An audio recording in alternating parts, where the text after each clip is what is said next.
Everything you've built, your beliefs, your habits, your identity, can collapse in an instant. And if your foundation is weak, so will you. This is where Stoicism begins, not with inspiration, but with demolition.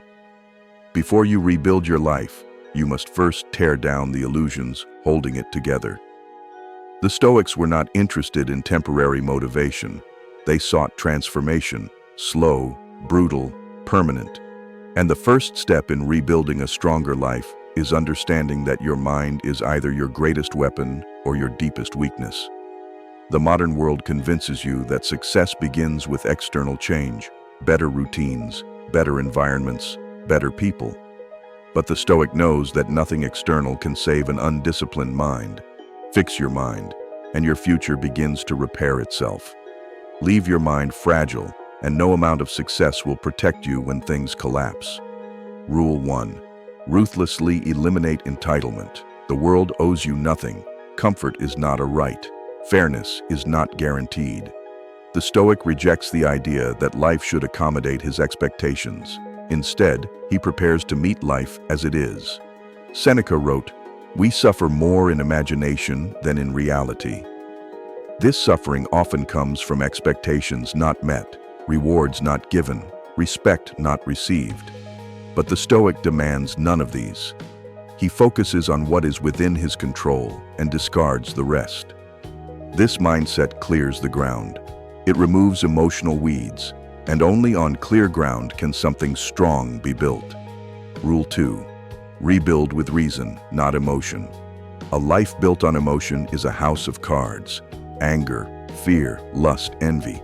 These are unstable foundations. The Stoic makes decisions based on principle, not on passing feelings. Marcus Aurelius asked himself daily, "Is this necessary?" He cut away the excess, the emotional, the unessential. What remained was clarity. Reason is the blueprint for a life that lasts. Rule 3. Embrace voluntary struggle. If you wait for adversity to strengthen you, it will already be too late. The Stoic invites discomfort before life forces it upon him. Fasting, cold, discipline, restraint. These are not punishments, they are preparation. The man who practices hardship controls it. The man who avoids it becomes its victim. Pain is not the enemy. Unpreparedness is. Rule 4. Rebuild identity on virtue, not image. In a culture obsessed with how things look, the Stoic focuses on what things are. He does not decorate the exterior while the structure rots inside. He rebuilds from the core. Honesty, courage, temperance, justice. These are not abstract values. They are functional tools for navigating chaos. A reputation can be destroyed, but character remains, even in ruins. You cannot build a strong life on a weak mind. And the work of rebuilding is not glamorous. It is brutal, but it is also the only way forward. If you're tired of temporary fixes and hollow motivation, this is where the real work begins. Rebuilding begins not with the external world, but with the daily discipline of the mind. The Stoic understands that chaos is not always around him. It's often within him. And unless he confronts it, no progress is stable, no growth is sustainable. Rule 5. Audit your thoughts with the same precision a craftsman uses to measure his materials. Every belief, every assumption, every reaction must be examined. The mind left unchecked becomes a trap, but the mind inspected, shaped, and tested becomes a tool. The Stoic does not blindly trust every thought. He steps back and asks, "Is this useful? Is this true? Is this rooted in fear or in principle?" In this internal dialogue, weakness is exposed. Self-pity, victimhood, entitlement. These are thoughts that must be uprooted before they shape action. The Stoic is not interested in soothing lies. He wants raw truth, because only truth, however uncomfortable, is a solid brick in the foundation of a rebuilt life.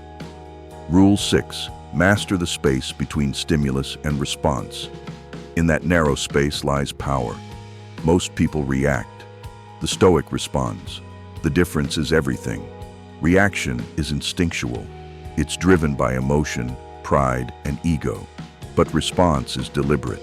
It is slow, measured, rational. It buys time. It preserves peace. It protects energy. And more importantly, it builds self-trust. The more you act with intention, the more confidence you gain. Not the loud kind, but the quiet confidence that comes from knowing you are in control of yourself. Rule 7. Strip away what is unnecessary. The Stoic does not hoard. He does not carry more than he needs, physically, mentally, emotionally. He simplifies, he subtracts, because the path to clarity is not through addition, but through removal. Complexity leads to confusion. Simplicity breeds focus. In your habits, your surroundings, your relationships, what serves no purpose must go. This rule is not about minimalism as aesthetic. It is about functionality. A strong life is not cluttered. It is clean, focused, lean. Rule 8. Measure your days, not your dreams. The Stoic has vision, but he grounds it in daily actions. He does not chase an abstract future. He builds it in hours, minutes, choices. A rebuilt life is not made in a weekend of motivation. It is shaped brick by brick through consistent effort. Grand ambition means nothing without discipline. And discipline is not dramatic. It is found in the ordinary, waking early, doing hard things without complaint, honoring your word. The Stoic understands that time is his most limited asset, and so he spends it like currency, with precision, with care, and without waste. Reconstruction is not linear. It is messy, difficult, and often thankless. But every day lived by these principles lays another stone. And over time, that stone becomes structure. Structure becomes habit. Habit becomes character. And character becomes destiny. Rule 9. Detach from outcome. The Stoic does not tie his identity to results. He pours his full effort into the process, but lets go of the finish line. Why? Because outcomes are never fully in his control. There are too many variables. Other people's actions, random events, shifting circumstances. What remains under his command is the effort, the intent, the discipline, the repetition. By committing to the process and detaching from the result, the Stoic safeguards his peace. He does not fall apart when plans fail. He does not inflate when they succeed. He is steady, because who he is not dependent on what happens. This detachment is not indifference. It is the highest form of engagement. When a man no longer clings to outcomes, he becomes fearless. He is not paralyzed by what might go wrong. He is not obsessed with praise or recognition. He works with focus because the work matters, not because others are watching. He finds freedom in his responsibility. His sense of identity is rooted in action, not applause. This freedom allows the Stoic to operate with clarity. He becomes harder to manipulate, harder to discourage, harder to stop. He does not sabotage himself chasing what cannot be guaranteed. Instead, he uses every ounce of energy building what can, his habits, his skills, his mindset. External results may fluctuate, but internal mastery compounds. Rule 10. Rebuild your future with mortality in mind. Memento mori. Remember you will die. To the untrained mind, this is grim, but to the Stoic, it is clarity. Time is not promised. The future is not guaranteed. Every moment wasted is a moment lost forever. The Stoic uses this truth not to panic, but to prioritize. It reveals what matters and what doesn't. It burns away the distractions. It demands intentionality. He asks himself daily, if this were my final year, final month, final day, what would I change?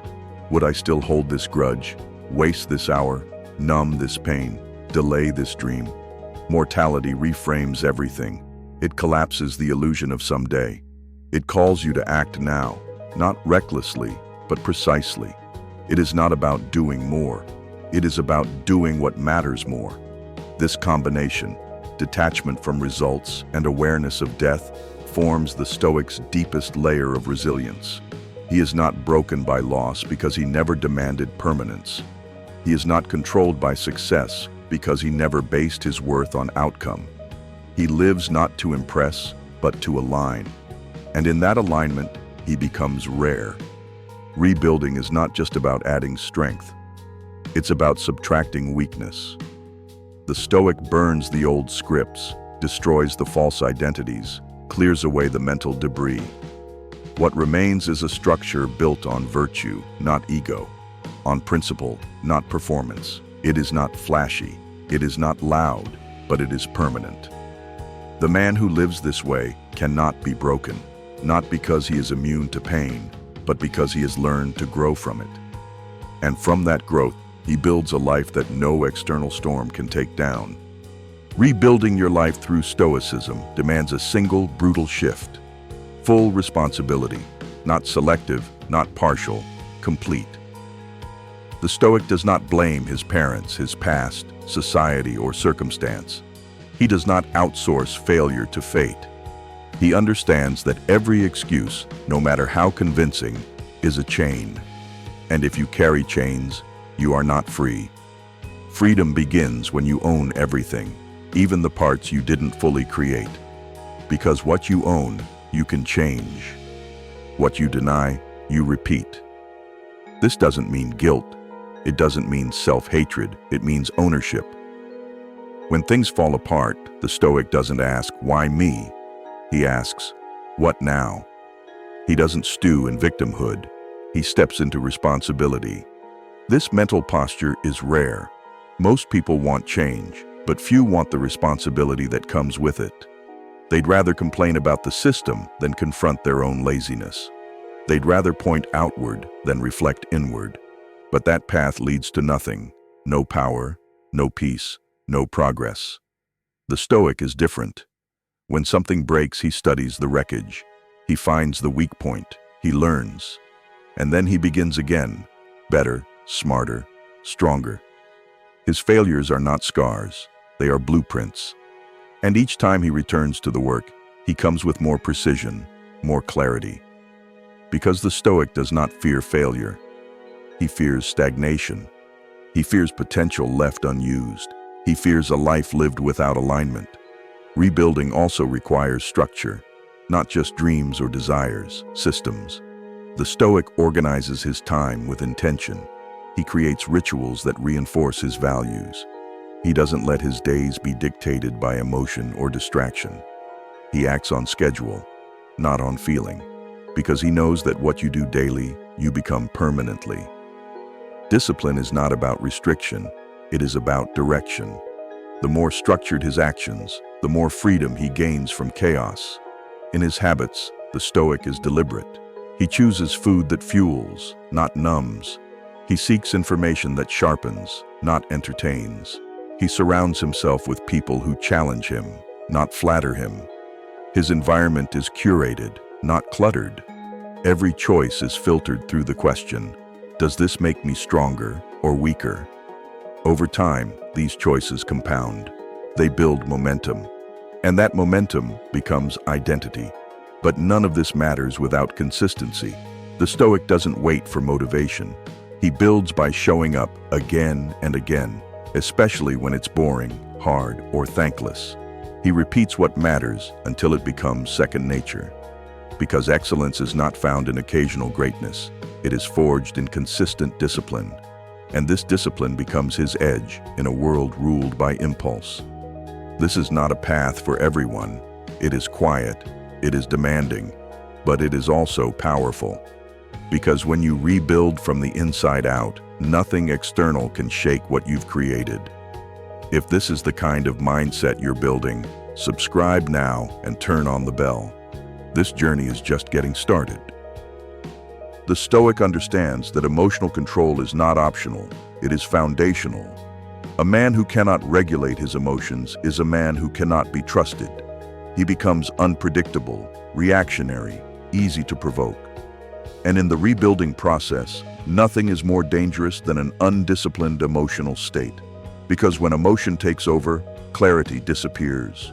Decisions are rushed, words are regretted, relationships are damaged. The Stoic avoids none of his feelings, but he bows to none of them either. He does not suppress emotion. He studies it. Anger, envy, fear, pride. Each one is examined like a tool. Is it useful? Is it guiding me or misleading me? He holds his emotional impulses up to reason, and in doing so, learns to respond, not react. Seneca wrote that anger is temporary insanity, and yet most people let it dictate their lives. The Stoic sees emotion not as truth, but as signal, something to understand, not obey. Emotional intelligence is not a modern invention. It was the foundation of ancient strength. In practical terms, this shows up in restraint. The Stoic speaks carefully. He chooses words that serve clarity, not ego. He does not engage in gossip or pettiness. He does not raise his voice to prove his point, because he understands that volume is not power, presence is, and presence is built through emotional regulation. In moments of tension, the Stoic remains composed. That stillness creates gravity. It earns respect without demanding it. But emotional control isn't just about interactions with others. It's about how you treat yourself. The Stoic does not spiral into self-loathing when he fails. He does not inflate with pride when he wins. He sees both as temporary states, feedback, not identity. His self-worth is not dictated by success, nor crushed by setbacks. He remains steady, because the man who is steady can rebuild anything. This emotional foundation supports resilience. When life hits, the Stoic does not collapse. He absorbs the impact, recalibrates, and returns to the work. He does not waste time wishing things were easier. He gets stronger. And that strength comes, not from being cold, but from being centered. He feels deeply, but chooses wisely. That is true power. This inner stillness becomes a superpower in a noisy world. While others are driven by opinion, fear, and urgency, the Stoic moves from principle. He does not rush to defend, attack, or justify. He acts only when action is needed, and that action is sharp, focused, and unmoved by chaos. He is not a slave to the moment. He is its master. There comes a point in the rebuilding process where the Stoic must confront a deeper truth. Not everything can be fixed. Not every wound heals cleanly. Not every plan unfolds. Not every relationship can be salvaged.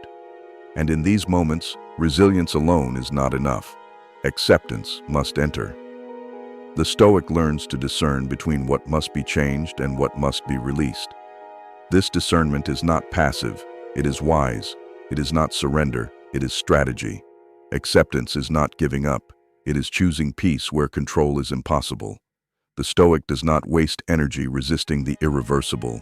He does not argue with the past. He does not demand justice from time. He sees reality clearly and acts accordingly. Marcus Aurelius wrote, "You have power over your mind, not outside events. Realize this, and you will find strength." That sentence is not a quote, it is a manual, a map out of suffering. Because most pain persists not from what happened, but from our refusal to accept it. The Stoic applies this to loss, failure, aging, mortality. He prepares in advance for these inevitabilities. He visualizes adversity not to invite it, but to disarm its power. This mental exercise, known as premeditatio malorum, the premeditation of evils, is not negative thinking. It is mental armor. When you expect disruption, you no longer fear it. When you plan for hardship, you become harder to shake. This does not make the Stoic cold. It makes him ready. This readiness creates depth. He is no longer surprised by betrayal, rejection, or misfortune. He no longer believes in the myth of control over all things. Instead, he trains himself to bend without breaking. He is flexible, but not weak. Grounded, but not rigid. This flexibility allows him to navigate chaos while keeping his center. While others panic, he pivots. While others resist, he adapts. He does not waste time asking why things are unfair. He focuses on what can be done now. In his daily life, this shows up as calm in pressure. The Stoic does not overreact to inconvenience. He does not escalate conflict to feel powerful. He observes, interprets, and chooses his response. And if there is nothing to be done, he lets it go. Because letting go is also a form of strength. In fact, it may be the highest form. Not everything deserves your energy. Not every battle is worth fighting. Not every emotion must be indulged. The Stoic filters his responses like a craftsman, carefully, intentionally, with mastery. This ability to accept without apathy, to adjust without resentment, and to act without overreacting, that is the mark of someone truly rebuilt. Not just harder, but wiser. Not just stronger, but clearer. This kind of mind cannot be easily moved, because it is not holding on to what must be let go. In the process of rebuilding, the Stoic confronts his greatest enemy. Not adversity, not misfortune, but his old self. The habits, thoughts, and behaviors that once defined him do not vanish overnight. They resist change. They re-emerge in moments of fatigue, doubt, and frustration. And in those moments, the Stoic does not panic. He prepares. Because he knows that change is not a single decision, it is a sustained battle. And the battleground is internal. Most people approach personal transformation with enthusiasm, but not with endurance. They expect quick results. They crave visible progress. But the Stoic knows that the most meaningful change is slow, silent, and often invisible to others. It happens in the quiet moments, resisting a familiar impulse, showing up when it's inconvenient, choosing the harder right over the easier wrong. These choices do not go viral. They are not dramatic, but they build something unshakable. The Stoic does not rely on motivation. He builds around structure. When energy fades, his systems carry him. Morning routines, reflection habits, physical discipline, emotional boundaries. These are not trendy hacks. They are anchors. They prevent drift. They create rhythm. And over time, they become identity. He no longer asks, "What should I do today?" He knows. Because he's already decided, days, weeks, years ago. This commitment creates consistency. And consistency creates transformation. The Stoic doesn't aim for intensity. He aims for longevity. He understands that the gap between where he is and where he wants to be is not bridged by one massive effort, but by thousands of deliberate steps. He does not chase breakthroughs. He builds bricks, daily, quietly, without applause. And one day those bricks become a fortress. Others see the structure. They call it strength. But only he knows what it cost. Even in conversation, in conflict, in challenge, his presence is different. He listens with patience. He speaks with intention. He does not argue to win, but to understand. He does not raise his voice to be heard. He refines his tone to be effective. He isn't passive. He's measured. He doesn't avoid confrontation, but he doesn't seek it either. He meets it with calm. And that calm is not natural, it is earned. This way of being creates gravity. While others react impulsively, he chooses his responses. While others are ruled by ego, he aligns with principle. People notice, not because he demands attention, but because he commands it through stillness. That stillness is not silence, it is control.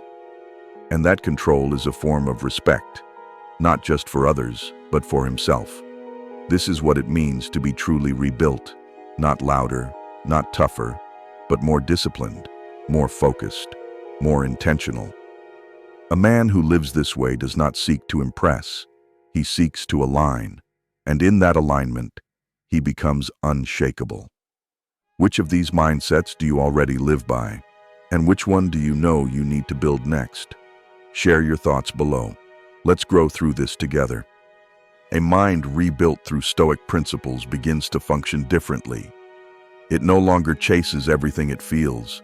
It questions urges. It resists reaction. It examines each thought, each impulse, each distraction.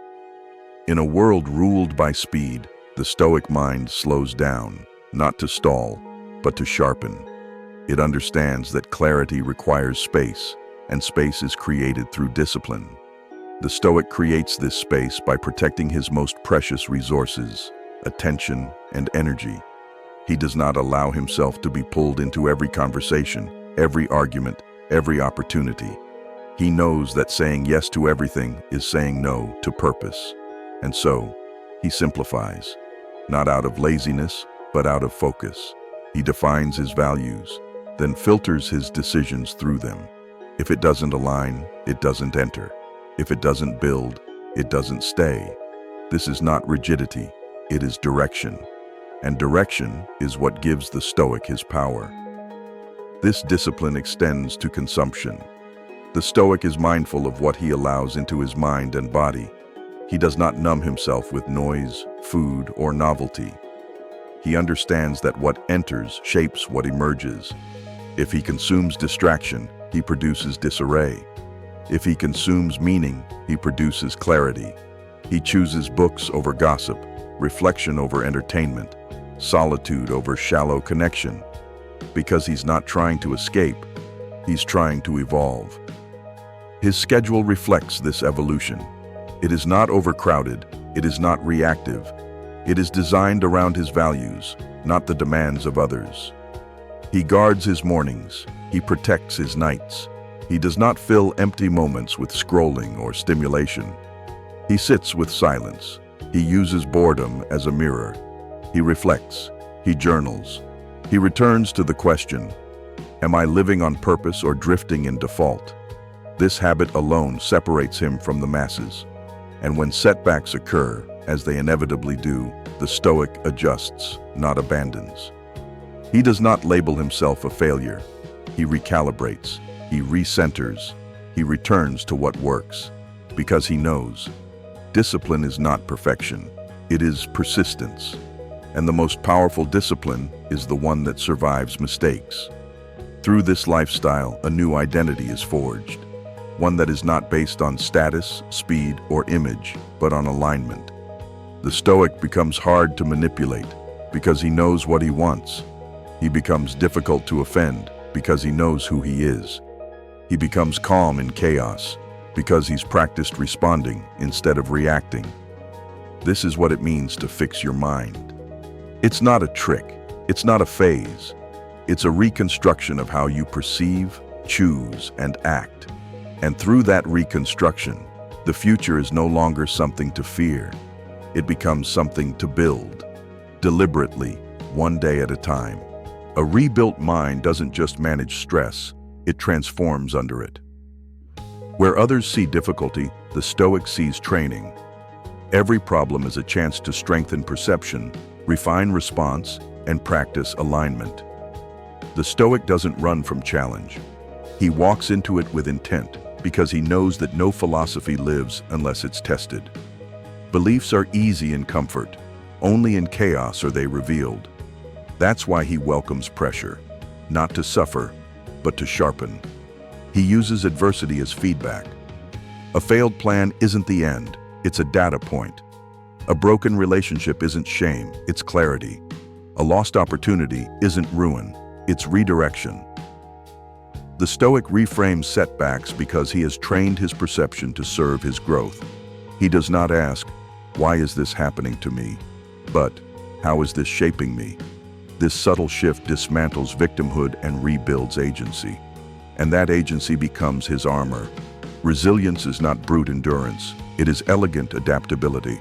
The Stoic does not resist reality, he moves with it, bends with it, learns from it. He sees life not as something to master, but as something to align with. When plans change, he recalibrates. When outcomes fail, he refocuses. When people disappoint, he detaches, not with bitterness, but with grace. His strength lies not in rigidity, but in the ability to remain himself regardless of external shifts. This inner alignment is what builds true momentum. While others live in cycles of chaos, the Stoic advances with consistency. His pace may be slow, but it is steady. He does not crash with the highs, nor collapse with the lows. He moves like time itself, quiet, deliberate, undeniable. That momentum compounds into presence. Others notice, not because he seeks attention, but because he radiates control. That control is magnetic. It's the product of thousands of disciplined choices no one saw. His response to setbacks becomes strategic. He does not emotionally withdraw when progress feels slow. He reflects, he tracks, he adapts. He uses every failure as refinement. And more importantly, he stays in the process, stays with his principles, stays committed even when no one is watching. This is how his life begins to transform, not in bursts of intensity, but in sustained alignment. That alignment changes everything. His relationships deepen, not through perfection, but through integrity. His work improves, not through pressure, but through purpose. His self-respect increases, not because others validate him, but because he lives by his own standards. And in this state, the future becomes less about achievement and more about embodiment. What the Stoic builds is not a temporary identity.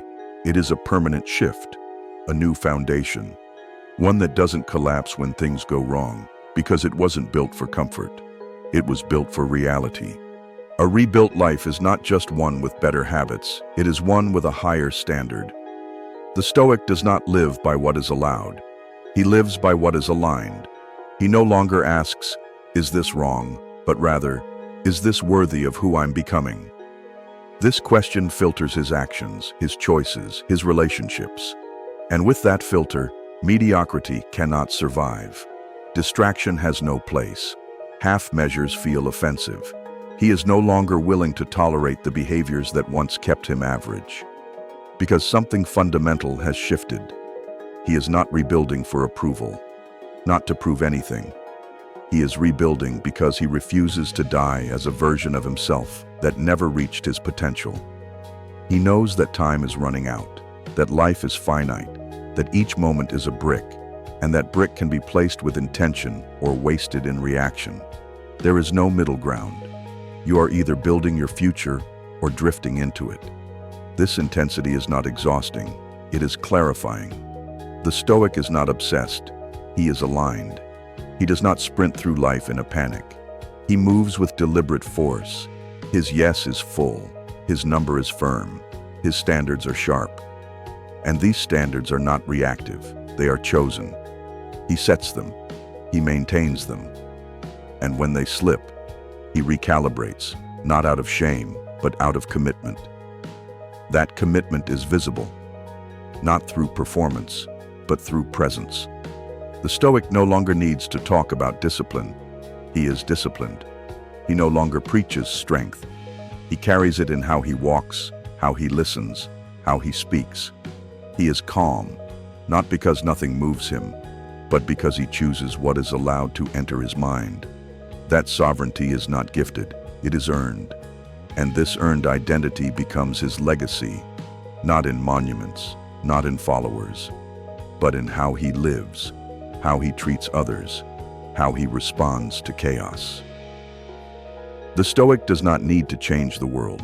He simply changes the way he moves through it. And that shift creates ripples. People feel it. Some resist it.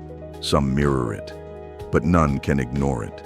Because the presence of someone truly aligned is rare, and in its rarity, it inspires. This is what it means to fix your mind, to rebuild your life, not through shortcuts, but through structure, not through comfort, but through clarity, not by seeking more, but by becoming more. The world will always pull you toward distraction, but a Stoic builds a future that cannot be stolen because it was never built on what fades. If one of these rules hit you in the chest, stop scrolling, scroll back, read again, and let me know which one spoke to where you are right now.